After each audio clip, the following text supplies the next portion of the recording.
আমাদের আবেগের জায়গা কুষ্টিয়া মেডিকেল কলেজ এবং হাসপাতাল, এটা আমরা চালু করতে চাই। পুনরায় কয়েকটা বিভাগ চালু আছে, পূর্ণাঙ্গভাবে যেন চালু হয় সেই বিষয়ে আজকে আসলে মিটিং ছিল।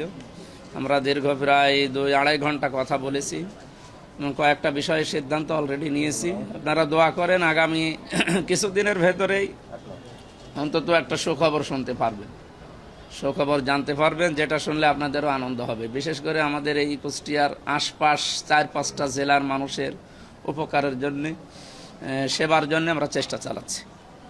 এটাই ছিল মূলত। এখনও সবগুলো যেহেতু কার্যক্রম চলছে, 2টা বিষয়ে সিদ্ধান্ত আজকে নিয়েছি। এখন ওগুলো লং প্রসেসের বিষয়, 7-8টা বিষয় সামনে আছে, 2টা আজকে হয়েছে, এখনও বাকিগুলো হবে ইনশাল্লাহ।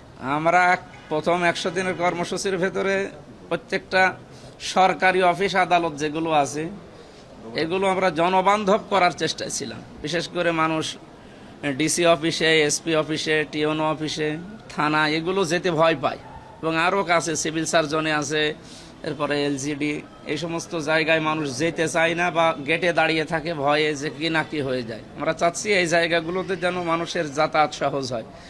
আমার মনে হয় কয়েকটা বিষয় আমি একটু উদ্যোগ নেওয়ার কারণে অনেক সহজ হয়েছে। এখন ডিসি সাহেবের রুমে আমি যে কয়েকদিন গেলাম, মানুষ আগে তো ডিসির কাছে অন্তত যাওয়ার জন্য যে সিস্টেম ছিল, আমি নিজেও গিয়েছি সেই 19 সালে 18 সালে, তো এখন সে সিস্টেম অনেকটা পাল্টিয়েছে।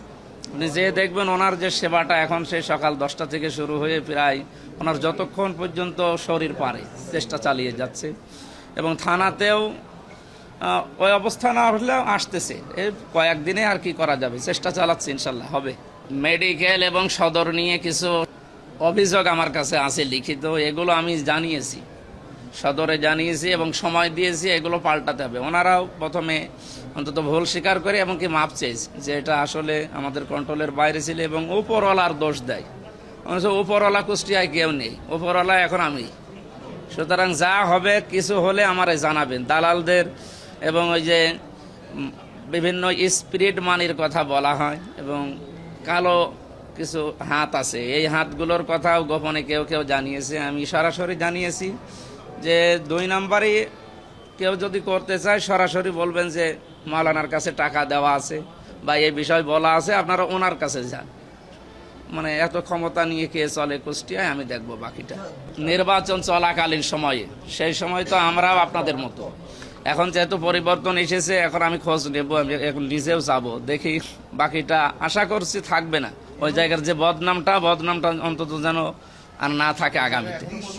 আমি দেখি ওনাদের কাছে যাই, এখন তো সময় আসতেছে। আমি সংসদ অধিবেশন বসার আগে এই কাজগুলো 4-5টা জায়গায় যাব, তার ভেতরে সিভিল সার্জন নিয়ে আমার মাথায় আছে। আমি যে মানে কমপ্লিট করার পরে জানাবো, এখন অগ্রিম কিছু বলতে চাচ্ছি না। এই কয়েকদিনের ভেতরে আমি এই উদ্যোগ নিয়ে যা ফেস করছি, এগুলো আমি তো নিজে জানছি। বিভিন্ন জায়গা থেকে অফার আসতেছে যে এটা আরও ঢিলা করেন না। জনগণের জন্যে এবং এই দেশের জন্যে যে শপথ আমরা নিয়ে এসেছি সংসদে, এইটার উপরে থাকতে গেলে আপনাদের কোনো কথা আর শোনা যাবে না। এবং অতীতে যারা হয়তো শপথ নিয়েছিল শপথটা ঠিক রাখে না, কিন্তু আমরা শপথ কোরআন সূরা নাহলের 91 নম্বর আয়াত পড়ে শপথ নিয়ে এসেছি, সুতরাং আমরা ঠিক রাখবো। দেখি, এতদিন যাই হয়েছে, পাস্টের কথা আমরা বলতে চাই না। যারা করেছে তারা আল্লাহর কাছে জবাব দেবে। আমরা এখন সামনে যা করতে চাই আপনাদের দেখাবো ইনশাল্লাহ। এটা আমি এসপি সাহেব তো এখন নেই, ওনার পরিবর্তে এসপি এসেছে। কই প্রণববাবু কই? ওনাকে আমি বলবো এই বিষয়টা যেন এখানে অন্তত তদারকি করার জন্য এবং ফোর্স যেন এখানে রাখে। এরপরও যদি না হয় একটু এখানে আসেন, ওনাকে আমি ভালোভাবে বলছি। বাকিটা আপনি দেখবেন, সাংবাদিকদের যে প্রশ্নটা আছে এখানে, মানে উৎকোচের বিষয়টা আসতেছে, এটা যেন সামনে না আসে। ওনারা দরকার এখানে ফোর্স রেখে দেবে। কতদিন শুরু করছি তো, এটা তো পুরাটাই এলোমেলো ছিল। এখন আরো বললাম না, ওই যে প্রশ্ন করলো কিছু বাধা আছে, ওই বাধাটা আমি কাটিয়েছি। মানে ক্লিনিকের বিষয়টা, বিভিন্ন জায়গা থেকে বাধা আছে, ওই বাধাগুলো আমরা অলরেডি কাটিয়েছি। কারণ তারা যে হিউজ পরিমাণ হাদিয়া তোফার কথা জানিয়েছে, সব আমি ডিনাই করে অলরেডি দিয়েছি। কেন কোনো কিছুতে কোনো কিছু হবে না। আমরা এখন সর্বোচ্চ আমরা 7 দিনের ভেতরে একটা জিনিস দেখাবো এবং ফিতা কাটার মাধ্যমে ইনশাল্লাহ এটা উদ্বোধন হবে। আপনারা বললাম না, খবর পাবেন, সুসংবাদ পাবেন ইনশাল্লাহ। আমি যতদিন আছি চেষ্টা চালাচ্ছি, আপনাদের দোয়া চাই এবং সহযোগিতা চাই।